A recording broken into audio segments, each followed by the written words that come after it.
Understanding a smooth operator, decoding English idioms.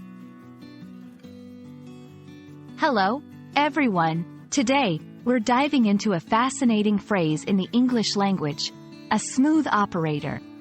This phrase is not only catchy but also rich in meaning and often used in everyday conversations.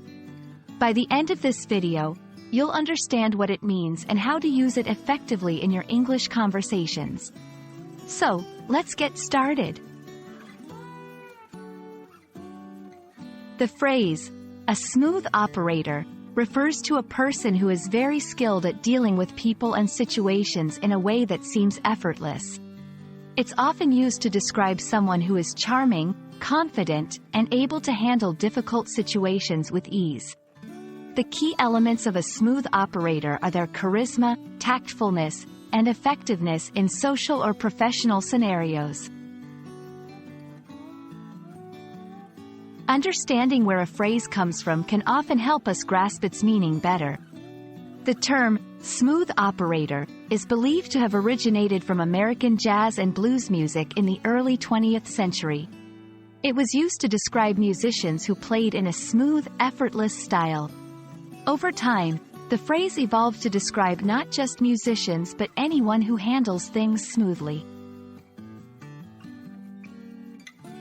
Let's see how a smooth operator is used in different contexts.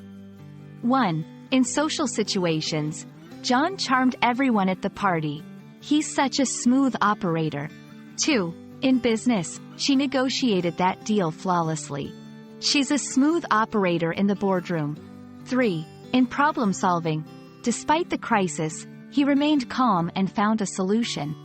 He's really a smooth operator. While being a smooth operator can be positive, it's important to note that sometimes, this phrase might have a slightly negative connotation. It can imply that someone is manipulative or deceitful in achieving their goals. Context is key in understanding whether it's being used as a compliment or a caution. And that's a wrap on a smooth operator. Remember, language is not just about words. It's about the culture and context they come from. We hope this video helps you understand and use this phrase confidently in your English conversations. Keep practicing, and see you in our next language exploration.